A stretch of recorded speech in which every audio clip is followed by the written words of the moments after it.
Good morning everyone, welcome back to GK today. I hope आप सब बिल्कुल ठीक होंगे और आज हम डिस्कस करने वाले हैं 10th ऑफ जनवरी के सबसे most important current affairs. First of all thank you so much कि आपने मेरा इनिशिएटिव इतना ज़्यादा पसंद किया और कल के जो कमेंट्स थे वो मेरे लिए बहुत ज़्यादा मोटिवेटिंग थे। सबसे ज़्यादा मुझे ये जान के अच्छा लगा कि ये सारे करंट अफेयर्स जो आप पढ़ते हैं रोज़, ये कहीं ना कहीं आपको एग्जाम में या फिर मॉक टेस्ट में दिखाई दे रहे हैं और आपकी जो परफॉर्मेंस है वो रोज़ इम्प्रूव हो रही है। ये सब जान के मुझे बहुत ही ज़्यादा अच्छा लगा और मुझे अब आपको पढ़ाने में और भी ज़्यादा मज़ा आने लगा है, ट्रस्ट मी। तो बस इसी तरह पढ़ते रहिए अच्छे से और आप जो भी कमेंट्स में लिखते हैं वो हमारे लिए एज अ मोटिवेशन काम करता है। इसके अलावा अगर आप कोई भी और सजेशन देना चाहते हैं तो वो भी आप मेंशन कर दिया करिए कमेंट्स में। अगर हमें रेलेवेंट लगता है तो हम उसको डेफिनेटली इंक्लूड करेंगे, ठीक है। तो रोज़ हम इसी तरह से दिसंबर मंथ के 15 मोस्ट इंपॉर्टेंट क्वेश्चंस को डिस्कस कर लेंगे और उसके बाद उसको तुरंत ही आप याद कर लिया करिए, बात के लिए मत छोड़ा करिए। इससे क्या होगा, रोज़ थोड़ा थोड़ा डोज मिलेगा तो करंट अफेयर्स में फिर आपको प्रो होने से कोई भी नहीं रोक सकता है, ठीक है। तो एक बार दिसंबर मंथ का हम कंप्लीट कर लेंगे इस तरह, तो फिर हम नवंबर मंथ की तरफ चलेंगे। अच्छा, 15 क्वेश्चन ये मैंने क्यों रखे हैं, क्यों नहीं मैंने 25, 30, 50 रख दिए, ताकि आपको बोरिंग सेशन बिल्कुल भी ना लगे। आप करंट अफेयर्स रोज पढ़ते हैं, उसके बाद सिर्फ आई थिंक 3 से 4 मिनट लगते हैं 15 क्वेश्चन को रिवाइज करने में, तो वो आप तुरंत ही कर लेते हैं। उसके लिए आपको कोई भी सेपरेट टाइम निकालने की जरूरत नहीं है, ठीक है। वरना ऐसे लगता रहता है कि रिवीजन करना है, ठीक है किसी टाइम कर लेंगे, अभी फ्री नहीं है तभी कर लेंगे, टलता रहता है। इस तरह क्या होगा, रोज अगर आप 15 क्वेश्चन रिवाइज करेंगे मेरे साथ तो कुछ भी भूले नहीं पाएगा, ठीक है। तो चलिए हम अपना सेशन शुरू करते हैं।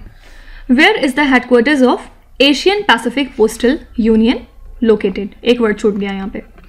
आपको बताना है कि एशियन पैसिफिक पोस्टल यूनियन का हेडक्वार्टर्स कहाँ पे है। सबसे पहले इसकी बात करें अगर, तो ये एक इंटर गवर्नमेंटल ऑर्गेनाइजेशन है। टोटल इसमें 32 मेंबर कंट्रीज हैं एशिया पैसिफिक रीजन की, ठीक है। और ये इकलौता रिस्ट्रिक्टेड यूनियन है यूनिवर्सल पोस्टल यूनियन का, ठीक है। ये क्या है, यूपीयू, ये एक तरह की यूनाइटेड नेशन स्पेशलाइज्ड एजेंसी है।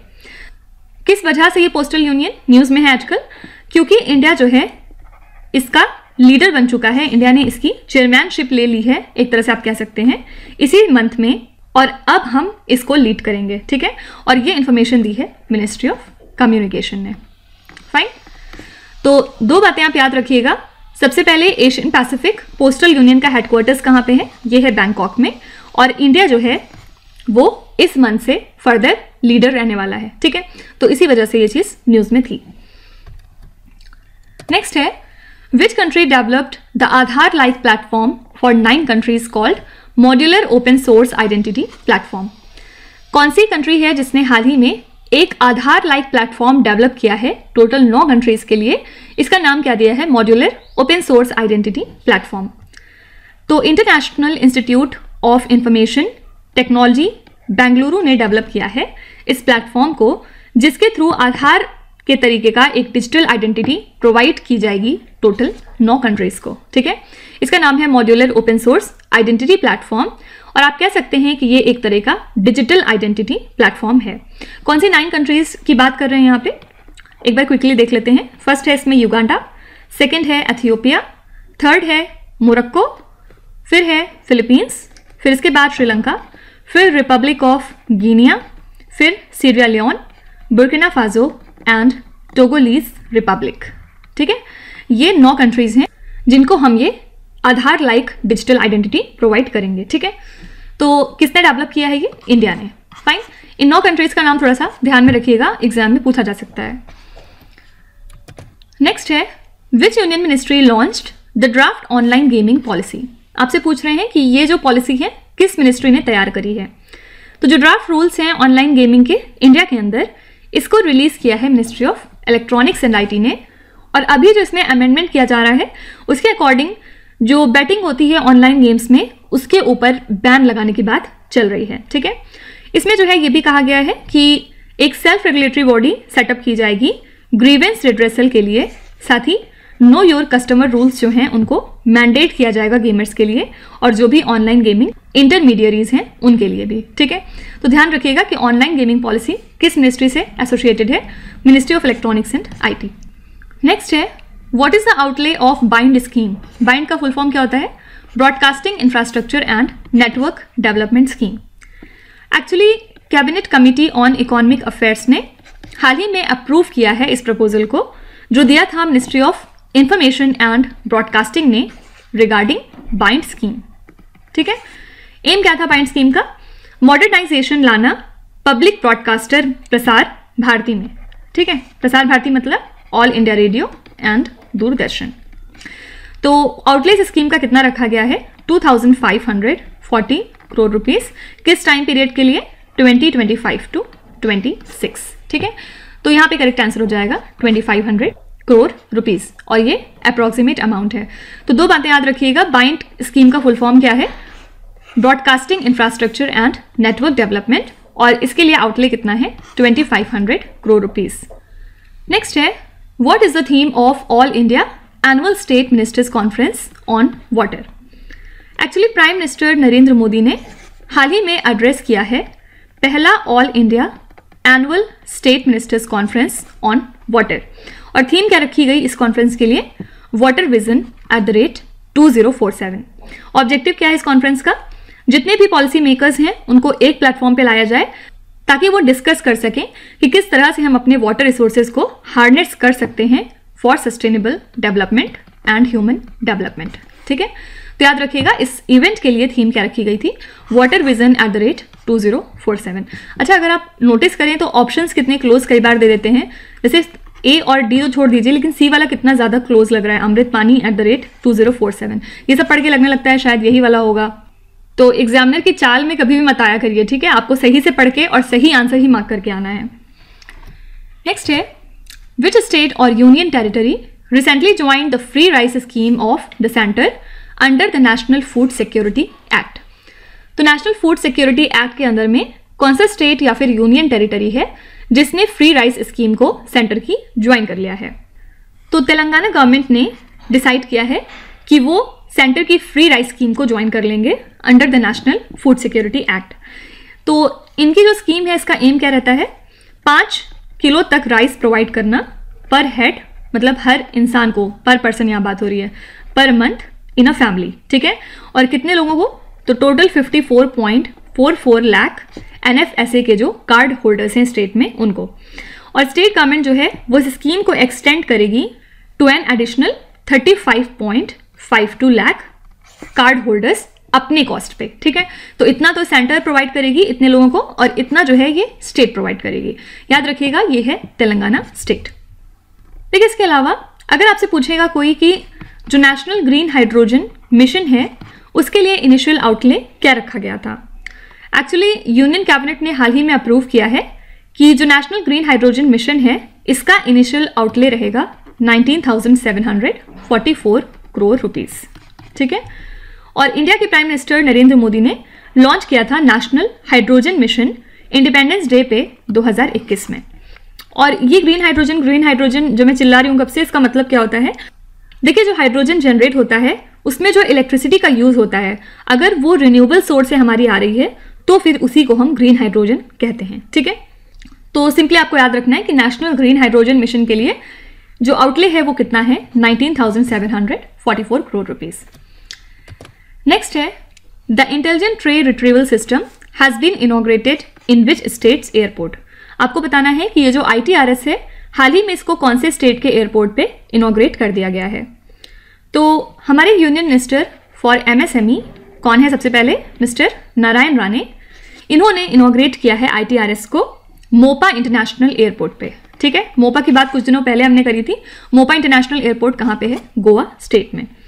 और ITRS की बात करें तो ये एक तरह का artificial intelligence based fully automatic machine है जिसके हेल्प से जो पैसेंजर की सिक्योरिटी है उसको और ज़्यादा इन्हांस किया जाएगा विद एडवांस्ड स्क्रीनिंग टेक्नोलॉजी। ठीक है, इसमें एक तरह का इमेज एनालिसिस सॉफ्टवेयर वगैरह मौजूद है एडवांस टूल्स के साथ, जिससे कि जो बैगेजेस हैं उनके अगेंस्ट ये करेक्ट डिसीजन ले सकता है। तो सिंपली आपको याद रखना है कि ITRS का फुल फॉर्म क्या है? इंटेलिजेंट ट्रे रिट्रीवल सिस्टम, और हाल ही में इसको इनॉग्रेट किया गया है गोवा के एक इंटरनेशनल एयरपोर्ट पे जिसका नाम है मोपा। ठीक है, नेक्स्ट है, Vaibhav, Saurav and Gaurav are the civilian awards provided by which state? Actually ये सारे सिविलियन अवार्ड्स हैं असम स्टेट के, या फिर आप कह सकते हैं कि हाईएस्ट सिविलियन अवार्ड है, और असम गवर्नमेंट ने हाल ही में विनर्स की लिस्ट को रिलीज किया है, इसी वजह से ये न्यूज में था। ठीक है, तो एक रेसिपिएंट है इसमें असम वैभव के लिए, 5 रेसिपिएंट हैं असम सौरभ के लिए और 15 रेसिपिएंट हैं असम गौरव के लिए।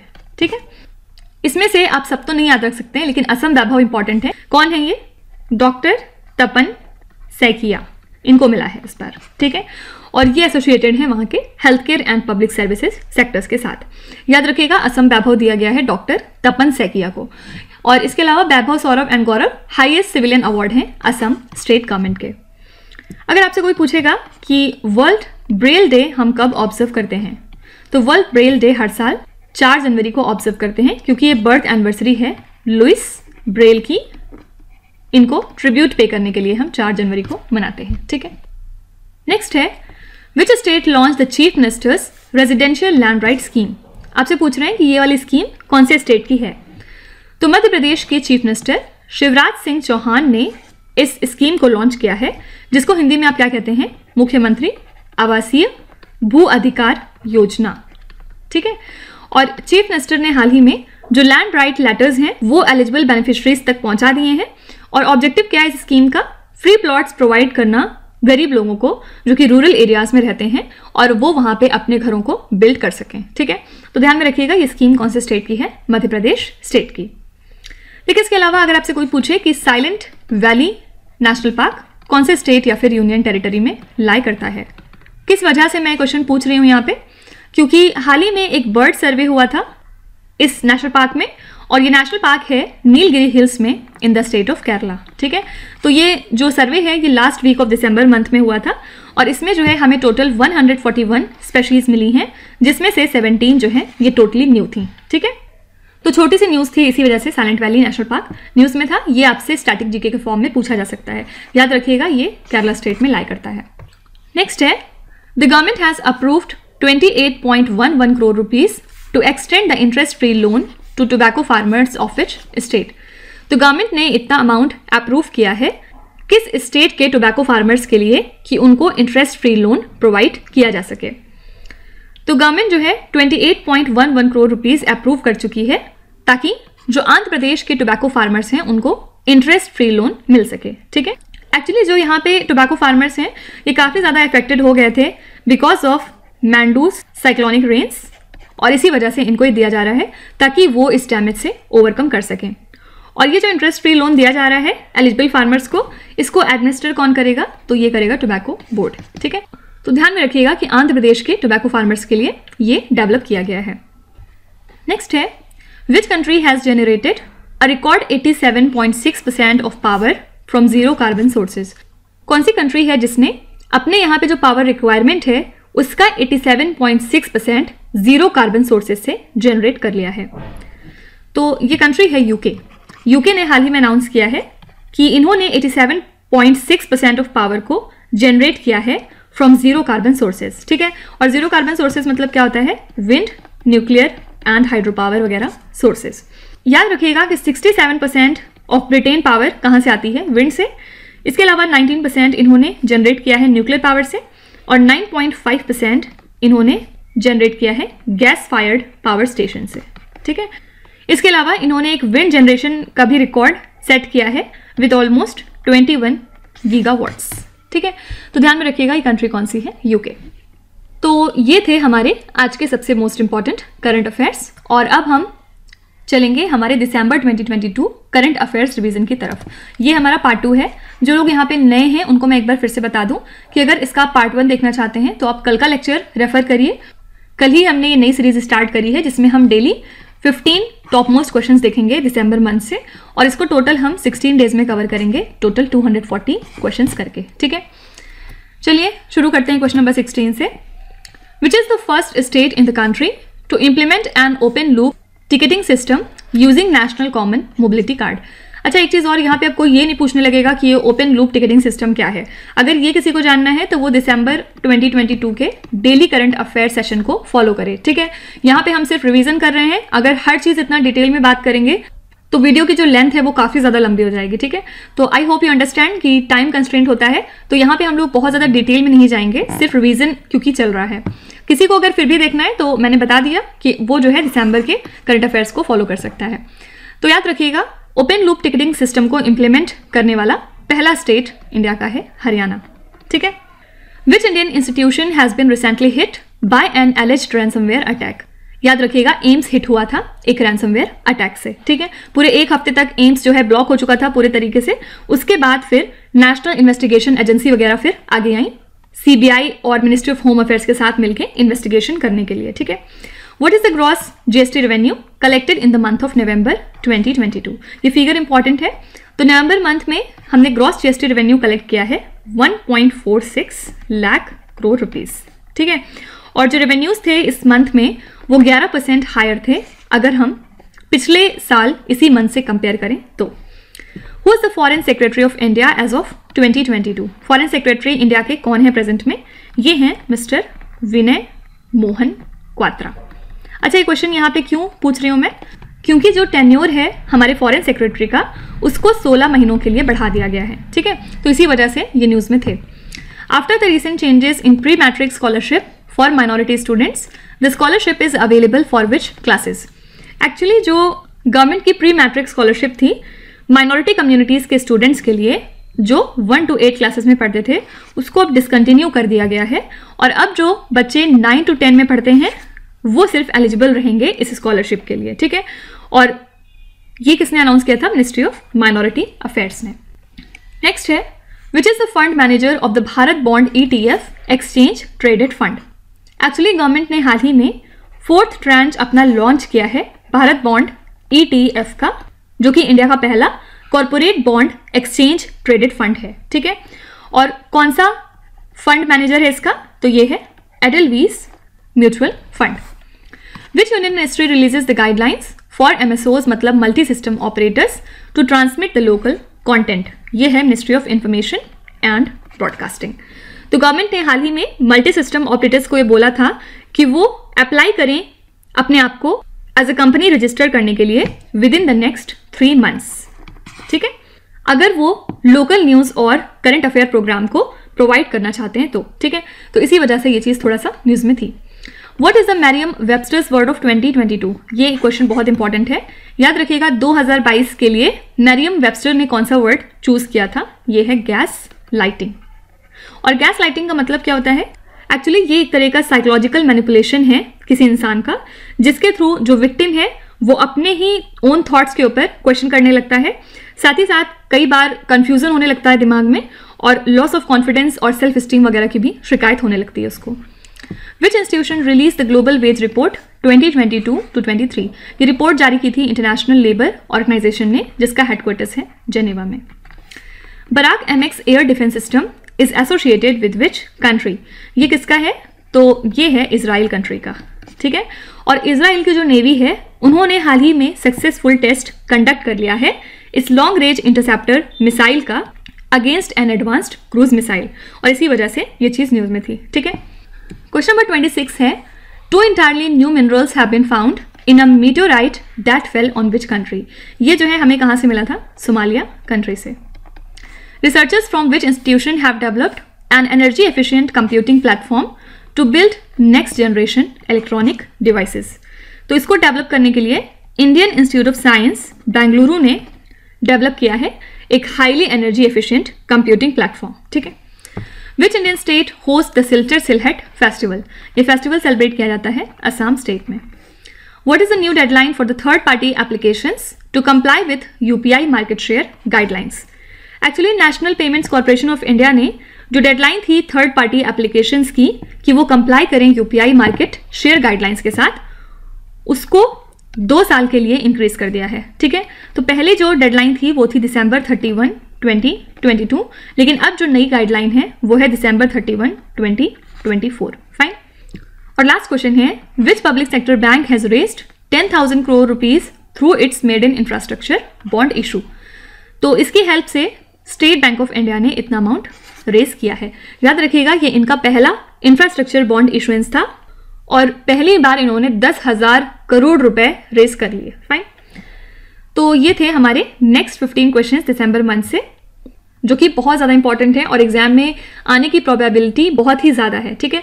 तो अच्छा, एक चीज़ और मैं कहना चाहती हूँ, जो लोग भी डेली करंट अफेयर्स नहीं देख पाते हैं, फॉर एग्जाम्पल दिसंबर का करंट अफेयर्स जो हम डेली वाला कर रहे थे वो किसी का अगर छूट गया है तो वो इस फॉर्म में कवर कर सकता है और बहुत ज़्यादा चांसेस हैं कि इसी से क्वेश्चन आएंगे मतलब आप कह सकते हैं कि ये क्रक्स है पूरे दिसंबर मंथ का, ठीक है। ऐसे तो हम बहुत सारी न्यूज़ कवर करते हैं, लेकिन जो एग्जाम पर्सपेक्टिव क्वेश्चंस हैं वो यही सारे हैं। तो अगर किसी को लगता है कि वो सारे करंट अफेयर्स नहीं याद रख सकता है, तो वो एटलीस्ट इनको तो करके ही जाए जो हम इस सेशन में कर रहे हैं। इनको आप बिल्कुल भी छोड़ना अफोर्ड नहीं कर सकते हैं, ठीक है। तो इसी तरह हम लोग प्रोसीड करते रहेंगे और आज 30 क्वेश्चन में पहुंचे हैं, बहुत ही जल्द 240 पे भी पहुंच जाएंगे। उसके बाद हम लोग नवंबर मंथ के करंट अफेयर्स रिवाइज करेंगे। फाइन, तो अब आ जाते हैं आपके क्विज पे। ये 5 क्वेश्चंस हैं जिनको आपको ध्यान से पढ़ना है और इसका जवाब आपको कमेंट्स में लिखना है। तो यहाँ पे वीडियो को पॉज करिए, एक एक करके ध्यान से क्वेश्चन को पढ़िए। जो भी आपको आते हैं विल एंड गुड, जो नहीं आते हैं कोई भी बात नहीं। विथ टाइम डेफिनेटली आपका स्कोर इंप्रूव करेगा, बस आपको कंसिस्टेंट और परसिस्टेंट रहने की ज़रूरत है। So that's it for today.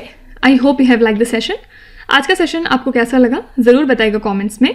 साथ ही साथ आपका कोई भी रिव्यू है, फीडबैक है या फिर सजेशन है तो वो भी आप हमें बता सकते हैं। हमें जानकर खुशी होगी और हम पूरी कोशिश करेंगे उसको इम्प्लीमेंट करने की। तो कल फिर हम मिलेंगे सेम टाइम सेम जगह कल के करंट अफेयर्स के साथ। Till then stay tuned. Thank you so much for watching and please do not forget to subscribe to GK Today. With this, Minu Zaid Sana signing off.